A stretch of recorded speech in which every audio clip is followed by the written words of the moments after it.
Apple vient de dévoiler ses innovations majeures de septembre 2025 et même sur l'année qui arrive, beaucoup de nouveautés, on compte 8 produits, 4, 5, 6, 7, 8 nouveaux produits, c'est exactement ça, des iPhones, des Apple Watch, une paire de AirPods. Est-ce que ça vaut le coup? Est-ce qu'il faut passer à l'achat ou est-ce qu'il vaut mieux attendre? On va faire le petit débrief comme ça tranquillement dans le podcast. Ça fait un moment que j'ai pas fait de retour de keynote. Alors parfois je le faisais en live, parfois et souvent je le fais directement sur Instagram sous forme de Reels, ce que j'ai fait là pour la sortie de ces iPhones, histoire d'avoir un petit condensé en 1 minute, comme ça vous prenez votre petite pilule le matin et c'est fait. Mais là, si vous rentrez du travail, eh bien vous l'aurez dans les oreilles de manière posée. Donc on est parti.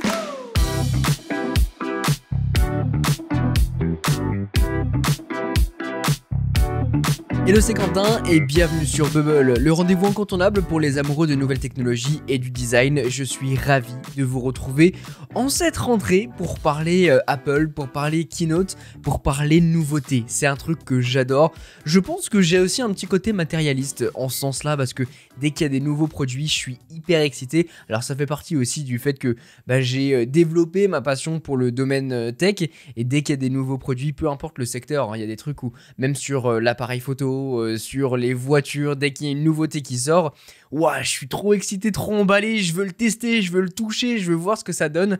Là, bien évidemment, on va pas pouvoir les tester avant le 19 septembre. Mais voilà, ça fait partie de l'euphorie de la rentrée et notamment chez Apple en lançant plusieurs produits. C'est devenu un rituel maintenant, hein. Chaque année, dès que les nouveaux smartphones sortent, notamment chez Apple, je les achète, je les reçois, je les teste, je vous en parle pour vous donner votre avis et aussi pour me faire mon propre avis de mon côté. Et là, cette année, il va y avoir un challenge parce que je suis en grosse hésitation. Je suis en train de m'abreuver de beaucoup d'informations différentes pour savoir quel iPhone je vais prendre cette année. Parce que en vrai, je commence à me rendre compte que mon usage évolue et on va en parler. Mais j'ai hâte d'avoir vos retours de votre côté également. Si jamais vous voulez passer à l'acte, si vous voulez acheter un nouvel iPhone, je suis très curieux de savoir lequel vous voulez prendre. Donc n'hésitez pas à nous mettre tout ça sur le compte Instagram de Bubble ou bien sur mon compte Quentin Cugnot. Je vais demander aussi l'avis des petits osios qui sont pas là aujourd'hui.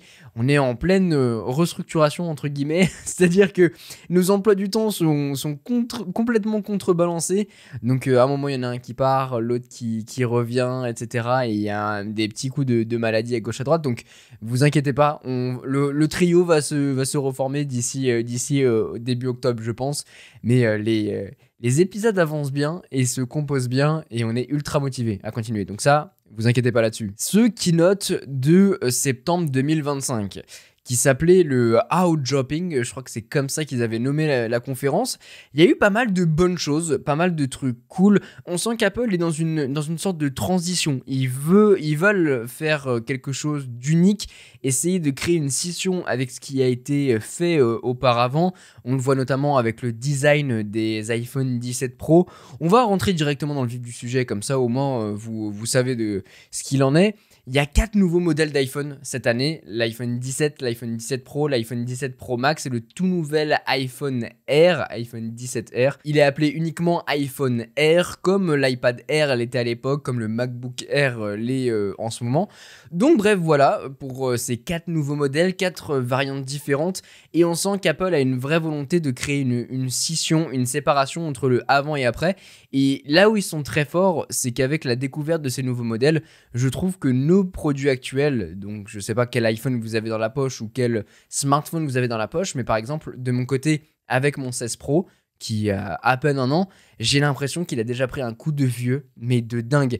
Et la même réflexion se fait avec l'iPhone 17 qui est l'évolution de l'iPhone 16 de l'an dernier et on va en parler, mais vraiment j'ai l'impression qu'il y a les 17 Pro, l'iPhone Air et l'iPhone 17 c'est l'an dernier quoi, voilà, c'est comme si on avait l'iPhone avec le design de l'an dernier, ce qui est le cas, mais du coup ça lui met un coup de vieux de dingue. L'iPhone 17 Pro et l'iPhone 17 Pro Max, bon c'est le Graal hein, de chez Apple, c'est le clou du spectacle si je puis dire. On fait un retour en arrière par contre en termes de design, on va avoir un design en aluminium unibody pour la simple et bonne réponse, bonne question, pour la simple et bonne réponse? Pour la simple et bonne raison, voilà la bonne formulation, que le titane est extrêmement résistant, mais ils se sont rendus compte d'une chose, c'est que l'iPhone 15 et l'iPhone 16 Pro chauffent énormément. Alors ils parlent dans les beaux jours, quand il y a du soleil, quand il fait chaud, machin, ils chauffent. Non, ils chauffent tout le temps. Vraiment, j'ai ce problème continuellement. Dès que je commence à faire de la retouche sur mon iPhone 16 Pro, il se met à chauffer de dingue et c'est insupportable. À la fois, il est intouchable tellement il est chaud, mais surtout, dès qu'il commence à monter en température, la luminosité va diminuer et surtout, la puissance va diminuer. Forcément, pour garder les composants à l'abri, ils sont obligés de faire ça. C'est inutilisable au point où, cet été, quand je faisais de la retouche, je prenais mon téléphone, je le mettais à côté pour qu'il refroidisse. On en est arrivé à ce point-là. Donc, ils ont fait le même constat que nous. Force est de constater que le titane, c'est un matériau qui peut pas dissiper la chaleur. Et donc, du coup, ils sont partis sur l'aluminium unibody. Un aluminium forgé, de ce que j'ai cru comprendre, avec une nouvelle gestion thermique. Ils ont mis un dissipateur thermique à l'intérieur. Ce qui fait que quand quand l'iPhone va chauffer parce que vous faites du jeu, parce que vous faites de la retouche, que vous exportez des vidéos, eh bien, il va se servir du liquide qui est à l'intérieur pour chasser la chaleur du smartphone. C'est hyper bien pensé, c'est pas la première fois qu'on le voit dans un smartphone, c'est aussi le cas dans des ordinateurs, dans des choses comme ça, donc c'est pas nouveau, mais par contre, ça montre qu'il y en a besoin. Il y en a énormément besoin, d'autant plus aujourd'hui avec la puce A19 Pro qui a 6 cœurs CPU, 6 cœurs GPU, ça devient une bête de guerre, donc il y en a besoin. Alors moi, ce qui me fait un petit peu peur avec ce nouveau design, c'est qu'il semble être quand même plus épais et plus lourd. Il faudra tester ça, pour l'instant on n'a pas les données, quoi qu'il faudrait regarder sur le site d'Apple pour mieux s'en rendre compte et les comparer un à un juste à côté pour être sûr de ce qui se passe. Mais c'est vrai que j'ai un petit peu peur de ça et surtout moi le point le plus bloquant si je puis dire par rapport à cette situation, c'est qu'il n'y a que 3 coloris. On va avoir le orange cosmique, le bleu intense et le argent. Et les gars, mais c'est quoi ce bordel? Pourquoi 3 coloris et pourquoi des coloris aussi fancy? Alors moi je pense, c'est ma petite théorie perso, c'est qu'ils veulent marquer le coup en disant voilà, c'est les nouveaux modèles avec ce nouveau design, puisque maintenant exit la poêle, comment on appelle ça, le truc pour poser les poêles. La plaque à induction, voilà. Fini la plaque à induction. Maintenant, ils ont mis ce qu'ils appellent le plateau. Donc, on a toujours le trio de caméras, mais en fait, c'est dans une bande entourée. Et en dessous, on va du coup avoir la découpe d'un autre bloc en verre. C'est donc un iPhone, si on le regarde au dos, pour vous l'imager, mais je vous laisserai aller voir sur Instagram pour mieux comprendre. C'est un iPhone limite en 2 parties.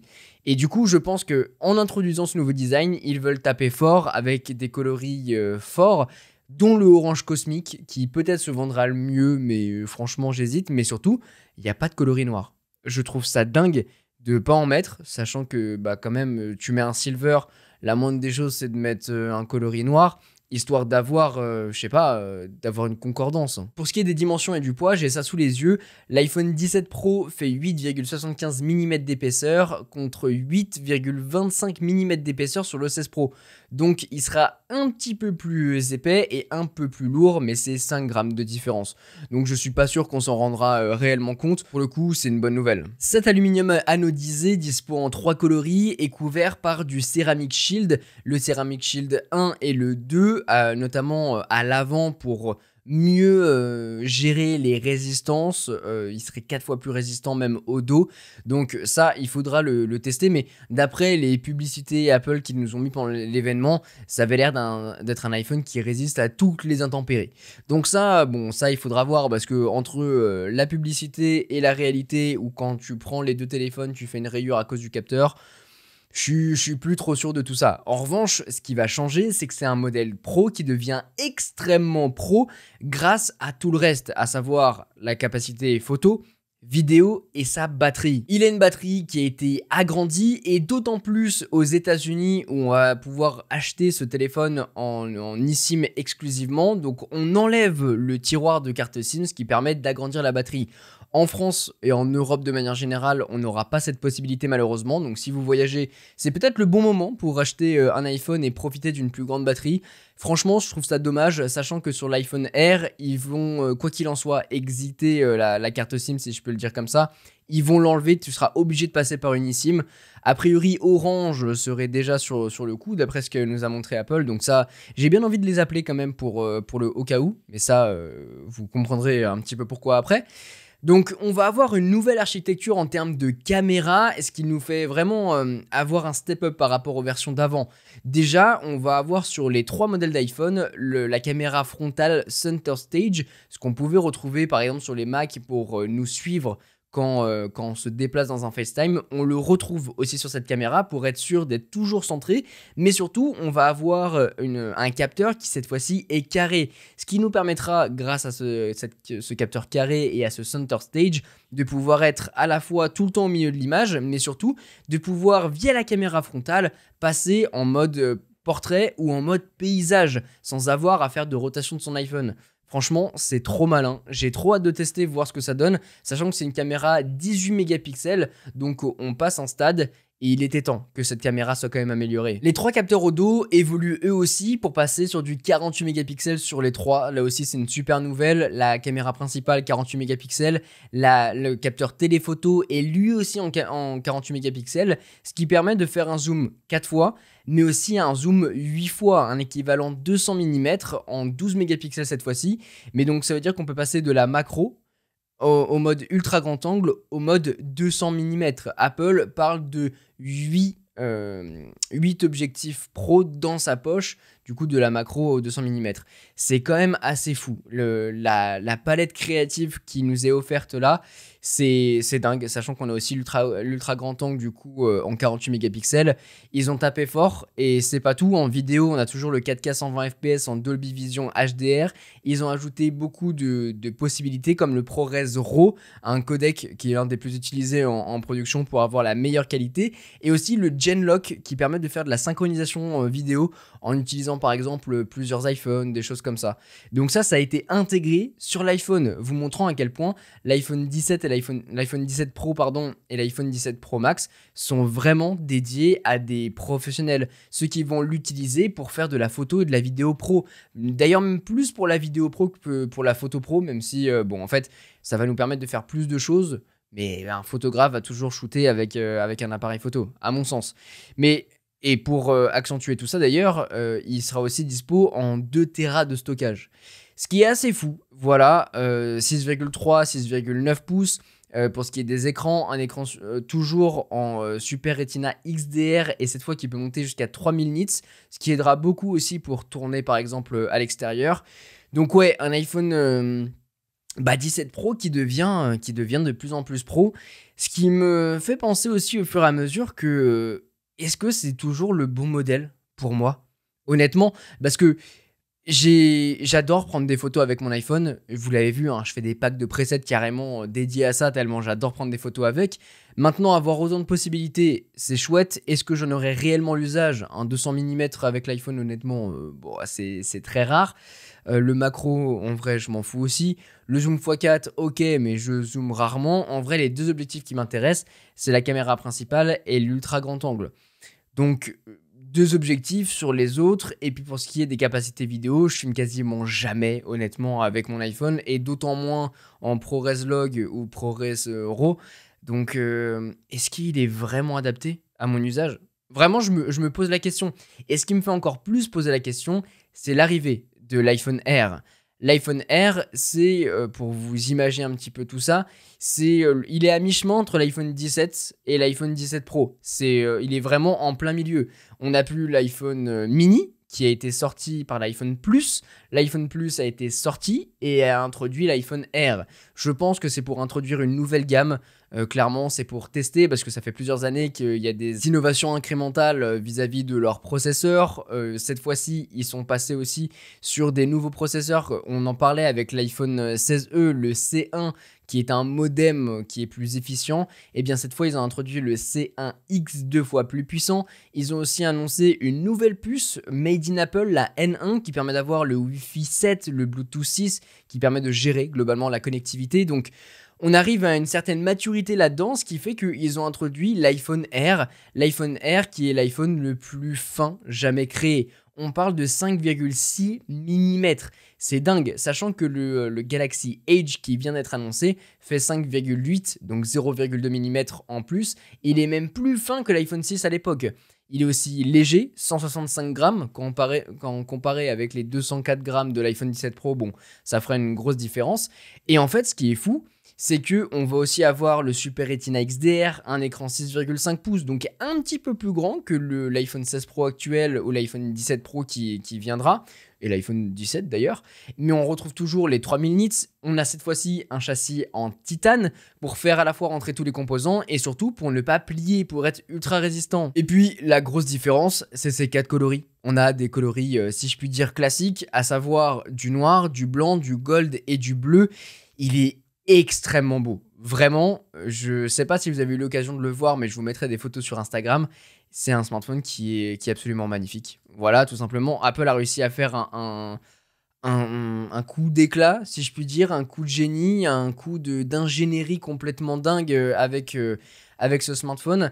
Il est cher, à partir de 1229 €. Il prend la position tarifaire de l'iPhone 17, l'iPhone 16 Pro de l'an dernier, globalement. Pour vous donner un ordre d'idée, l'iPhone 17, c'est 969 €. L'iPhone Air, c'est 1229 € et l'iPhone 17 Pro à partir de 1329 €. C'est crescendo. Donc vraiment, l'iPhone Air se positionne vraiment en plein milieu, si je puis dire. Mais c'est vraiment une prouesse, en fait, réellement. Comme dit Apple, c'est un paradoxe que vous devez tenir pour y croire. C'est la puissance des pros dans un châssis ultra efficient et surtout très très fin. On a aussi la puce A19 Pro, on a un core GPU en moins. Mais bon, à la limite, c'est pas forcément ce qu'il y a de plus grave. Le seul problème à mes yeux, bon, à vrai dire, il y en a peut-être 2 ou 3. Je vais commencer par le début. C'est un smartphone expérimental. C'est la première fois que ça arrive, un smartphone aussi fin dans l'ère moderne, si je puis dire, des smartphones. Un smartphone aussi fin, même s'il est fait en titane, même s'ils ont créé un nouveau châssis, une nouvelle architecture, machin, c'est un smartphone qui peut rester fragile. Pour l'instant, on n'en sait rien. Il y a des tests d'Apple, mais bon, dans la vraie vie, c'est pas la même chose. Numéro 2, c'est l'autonomie de la batterie. Parce que avoir un smartphone aussi fin, alors même s'ils ont mis des nouveaux composants, des nouvelles puces, machin, pour pouvoir agrandir la batterie, enlever le port de carte SIM pour avoir une eSIM, pour aussi avoir gagné de la place et avoir la batterie, ça reste quand même un smartphone très fin. Donc avec moins de capacité. Et quand pendant la conférence, Apple dit « Bon, on a créé une batterie externe MagSafe uniquement pour l'iPhone Air », alors elle est jolie, hein, mais t'as une batterie externe quand même vendue séparément.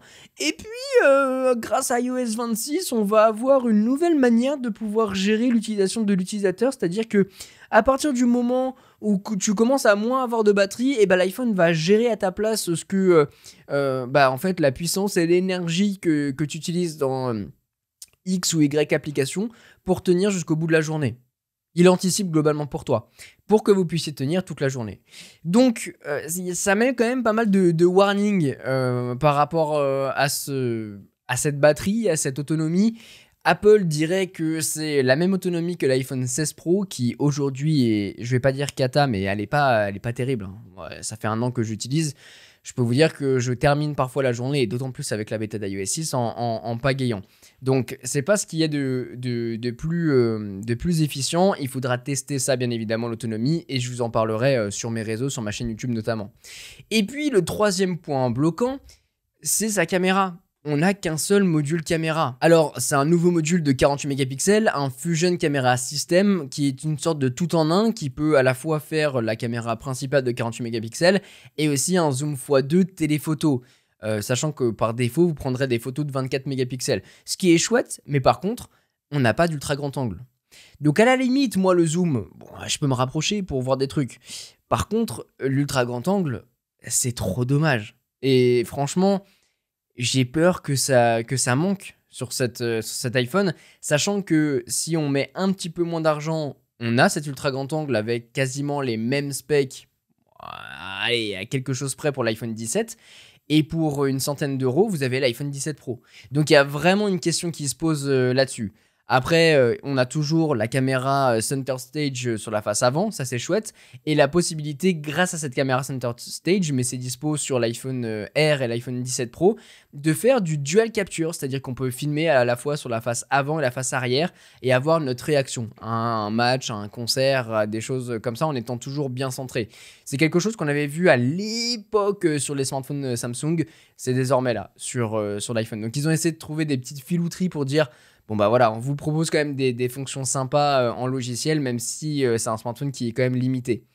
Donc voilà un petit peu pour cet iPhone Air, et pourquoi en fait c'est un smartphone qui potentiellement pourrait me plaire, c'est qu'on a vraiment un petit peu, comme dit Apple, une pièce du futur. Un smartphone qui est extrêmement élégant, je trouve.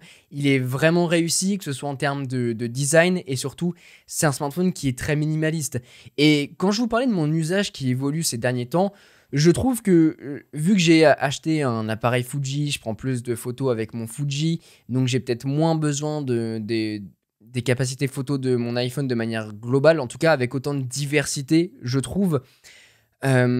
Et puis finalement, s'il peut convenir à tous mes usages, à savoir téléphoner, naviguer, faire du chat GPT, regarder mon Notion, globalement l'utilisation classique, prendre des photos, prendre quelques vidéos si j'ai envie, s'il correspond à tous ces usages, s'il coche toutes ces cases, en fait c'est un smartphone qui me convient très bien et j'ai pas besoin de mettre plus cher pour un iPhone 17 Pro avec des coloris qui me déplaisent. Et avec un design qui... En vrai, je pense qu'il faut s'habituer au design. Donc moi, il me pose pas de problème, c'est plutôt les coloris qui me posent problème. Donc en réalité, je me pose réellement la question. Si il avait le capteur ultra grand angle, je pense que j'hésiterais même pas. Voilà, je le prendrais. Aujourd'hui, je sais pas, et peut-être que j'ai besoin de votre aide pour répondre à cette question, et je vous en parlerai peut-être sur ma chaîne YouTube pour pouvoir faire un débrief, et j'en parlerai aux petits audios dans tous les cas quand je recevrai les smartphones. On fera un gros débrief avec Rewan et Mathieu, comme ça vous aurez nos 3 avis, évidemment. Donc ouais, si vous êtes dans le même cas que moi, ne vous inquiétez pas, vous n'êtes pas seul, mais c'est vrai que ça me fait poser beaucoup de questions, en tout cas cet iPhone Air, que je trouve très réussi. À voir, c'est un smartphone quand même challengeant, je vous le disais, c'est un smartphone atypique, donc je sais pas s'il va trouver son public. En tout cas, il pourrait ouvrir la porte à un nouvel iPhone pliant, par exemple. On l'a vu avec Samsung, ils ont fait le Edge, et puis quelques semaines plus tard, on avait la version du Fold avec les bords très très fins et surtout un smartphone extrêmement fin. Donc peut-être que c'est ça qui ouvrira la porte à l'iPhone Fold. On verra ça bien évidemment avec le temps. On aura le temps d'en parler, c'est absolument sûr. Mais voilà pour l'iPhone Air. Et puis finalement, le petit frère, c'est l'iPhone 17 qui franchement cette année vaut vraiment le coup. Il y a énormément d'améliorations par rapport à l'iPhone 16. Je vous l'ai dit, côté design, c'est pas le cas, mais on a le bouton action, le bouton caméra contrôle, on a 5 coloris, un design plus durable, avec du coup ce fameux Ceramic Shield 2 pour protéger encore plus contre les rayures, avec un anti-reflet accentué, mais surtout, on va avoir un écran 6,3 pouces, légèrement agrandi par rapport au 6,1 de l'an dernier, un écran avec des bordures du coup plus fines, mais surtout le ProMotion. On a enfin le 120 Hz dessus. Alors bon, Apple et nous, surtout en tant que créateurs, qui disions oui bon en vrai, le grand public qui achète l'iPhone 17 n'a pas forcément besoin d'avoir des 120 Hz. Bon, bah là, c'est là. Enfin, j'ai envie de dire, c'est cool, surtout qu'il est adaptatif de 1 à 120 Hz, ce qui permet d'introduire aussi le Always On Display dessus. Mais bon, voilà, Apple a pas fait les choses à moitié. Ils ont dit, bon, bah, quitte à avoir cette techno, autant la mettre directement sur l'iPhone de base. C'est un truc qu'ils auraient pu faire il y a des années, mais ils décident que maintenant de le faire. Allez savoir pourquoi. En tout cas, c'est là et c'est très chouette. Dessus, afin de jouer et d'être 20% plus puissant par rapport à l'iPhone 16, ils ont introduit la puce A19 gravée à 3 nanomètres pour les plus technophiles et les plus bourrus d'entre vous. On a un peu l'intelligence, bien évidemment, dessus. Et d'ailleurs, ils ont introduit introduit une nouvelle fonctionnalité qui est chercher, entouré pour chercher, exactement comme Google et Samsung. Apple Intelligence, je crois qu'il va falloir faire un sujet exclusif là-dessus parce que ça commence à avoir pas mal de casseroles et je crois qu'on n'a pas tout vu. Finalement, en termes de batterie, elle serait bien améliorée. Là aussi, il faudra voir à quel point. En termes de caméra, on a toujours deux optiques, cette fois-ci les deux en 48 mégapixels pour la caméra principale et l'ultra wide. C'est la caméra principale qui fait le téléphoto avec le zoom x2 je crois, et l'ultra grand angle fait aussi la macro. Quoi qu'il en soit, vous avez ces 4 possibilités dessus, donc ça c'est cool. Et on a aussi la caméra frontale center stage dont je vous parlais, avec une meilleure stabilisation, le capteur carré, etc. etc. Donc ça c'est cool pour 969 €. Sachant qu'on a des beaux coloris, le lavande là, le lavande il est très très beau. Donc voilà pour ces iPhones, j'avais envie de dire 3 mais il y a 4 du coup belle bête en comptant le Pro Max qui fait 6,9 pouces cette année. Je crois que ça a augmenté de taille mais je suis pas très très sûr. Quoi qu'il en soit, c'est des bonnes nouveautés. On sent qu'Apple est là pour en découdre. Apple cherche à aller toujours plus loin. C'était 6,9 pouces l'an dernier. Mais ouais, Apple cherche à aller toujours plus loin, à proposer une vraie rupture cette année, je le sens, en termes de design, en termes de volonté. Et en tout cas, l'iPhone est un peu le porte-étendard de cette nouvelle volonté. À voir si ça va se concrétiser ou pas. Finalement, pour faire rapide sur le reste des actualités, il y a eu 3 nouvelles Apple Watch, l'Apple Watch série 11, l'Apple Watch SE 3 et l'Apple Watch Ultra 3. On peut commencer avec la Watch Ultra 3, il n'y a pas beaucoup de différence, un écran un peu plus grand et du coup des bords plus fins, la connexion satellitaire, la 5G et une plus grosse batterie pour une plus grosse autonomie. Donc ça c'est plutôt chouette, mais c'est vraiment très très fin comme nouveauté. On va aussi avoir la série, la SE 3, qui est vraiment cool pour le coup, surtout pour 269 €. Franchement, le rapport qualité-prix est génial, sachant que c'est, comme le dit Apple, c'est les fonctionnalités essentielles pour un prix le plus abordable et avec des fonctionnalités quand même assez haut de gamme. Donc on a la puce S10, on va avoir la compatibilité avec les gestes, vous savez le geste de toucher pour passer d'une notification à une autre, le geste de swipe, des choses comme ça. On a le Always On Display, c'est une montre avec en plus la possibilité d'avoir les dernières technologies en question santé, notamment le score de sommeil, tout ce qui est apnée du sommeil, etc. c'est dessus. On a aussi un haut-parleur, je crois, sur celle-là, qui permet d'écouter des podcasts ou de la musique depuis sa montre. Ça, pour le coup, je sais pas trop à quoi servir, si ce n'est pour chercher sa montre. Ça, voilà, au moins vous entendez le signal sonore. Mais sinon c'est pas fou. Mais il y a vraiment tous les capteurs. Un boîtier en aluminium avec un design un petit peu vieillissant, je trouve. Mais pour 269 €, franchement, ça vaut grave le coup. Finalement, l'Apple Watch série 11, elle est plus fine, plus confortable, avec un écran plus résistant, elle aussi compatible 5G, toutes les fonctions santé, la détection aussi d'hypertension, ça c'est cool, la qualité du sommeil, un petit peu comme la bague connectée que j'utilise de mon côté, qui permet d'analyser du coup son sommeil en sachant précisément quelles sont les phases du sommeil, si on dort ou pas, si on est réveillé, et à partir de toutes ces données-là, il va nous donner une note. Et après, comment optimiser notre sommeil à partir de ça en pouvant améliorer. Voilà, il analyse les facteurs globalement, donne un score et nous dit quoi faire pour l'améliorer. Et surtout, la batterie est maintenant de 24 heures. Donc à voir ce que ça donne sur l'usage réel, sachant que c'est aussi une coque en aluminium 100% recyclée. On a la version titane si on a envie et 5 coloris. Bref, franchement, bonne année pour les Apple Watch qui voient une petite innovation incrémentale mais qui est quand même plaisant à voir. Donc voilà pour cette petite parenthèse. Dites-moi si c'est des nouveautés qui vous intéressent et si vous avez prévu d'acheter une nouvelle Apple Watch ou pas. Moi de mon côté, la Watch Ultra 2 me suffit largement. Je ne vais pas passer à la 3, ça n'a aucun intérêt, sachant que j'en suis hyper content. Donc je vous l'ai dit l'an dernier, ce sera sans doute la dernière.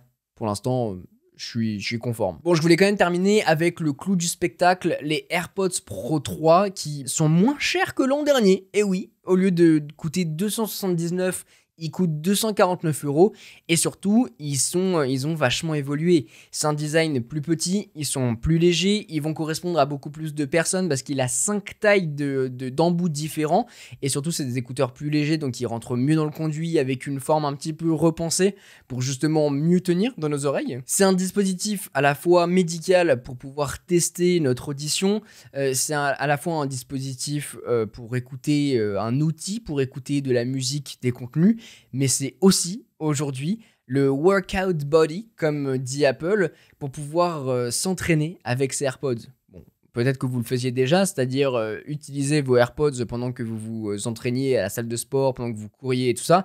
C'est un truc que je fais moi de mon côté également. Mais cette année, ils ont introduit un capteur cardiaque dessus. C'est incroyable globalement. Ça fonctionne à travers des lumières pulsées, l'accéléromètre, enfin différents capteurs et un algorithme bien évidemment pour capter votre pouls en temps réel. Et du coup, via vos écouteurs, vous allez pouvoir déclencher des sessions d'entraînement, de marche, de vélo, de course, de hiking si vous avez envie, sans avoir d'Apple Watch. Franchement, je trouve ça génial. J'ai trop hâte de tester ça. Donc ça, c'est le premier un petit peu coup de maître d'Apple là-dessus.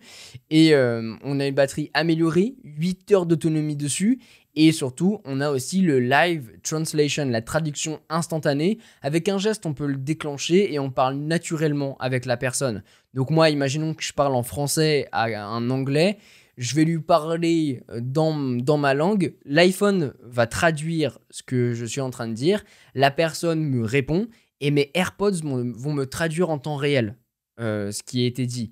Et ce qui est encore plus fort, et ça reste encore à confirmer parce que d'après la conférence Apple, c'est ce que je crois avoir compris, mais il faudra tester ça en temps réel. Je crois qu'on peut se connecter avec une autre paire de AirPods d'une personne avec qui on est en train de parler à un café par exemple, c'est ce qu'il nous montrait d'ailleurs. Et en fait, nos AirPods vont se connecter l'un à l'autre pour que moi je puisse parler en français et mon interlocuteur puisse parler en espagnol ou en chinois ou en mandarin, peu importe, et que je puisse entendre la traduction et que lui aussi puisse entendre la traduction. Donc globalement, je parle dans ma langue native, il parle dans sa langue native et nous, on peut se comprendre. C'est incroyable, franchement. Ils ont fait un taf de dingue là-dessus, sur ces AirPods 3 qui ont déjà été commandés de mon côté, donc j'ai hâte de les recevoir pour tester tout ça.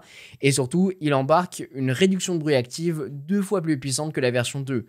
Déjà que c'était dingue, là, j'ai hâte de voir ce que ça donne. Voilà un petit peu pour toutes ces nouveautés. Il y a du bon, il y a du moins bon. C'est à la fois excitant, intriguant en fait, je dirais même. Je pense que le vrai mot c'est intriguant. N'hésitez pas à nous partager votre avis en DM sur Instagram, sur le compte Bubble ou bien sur mon compte perso Quentin Cugnot. Et si jamais vous avez envie d'enregistrer vos questions de manière vocale, n'hésitez pas, le lien en bas du podcast vous permet de le faire. Comme ça on pourra entendre directement vos questions et y répondre tous ensemble. Et ça c'est vraiment chouette. En tout cas, merci d'avoir passé ce petit moment avec nous dans Bubble. On espère que vous avez apprécié cette discussion autant que nous. On reviendra très vite avec la suite des annonces et l'avis de mes petits osios quand on aura les produits en main et que je pourrai vous faire un petit retour d'expérience. En attendant, on se retrouve très vite pour un prochain épisode. Prenez soin de vous et à très bientôt dans Bubble.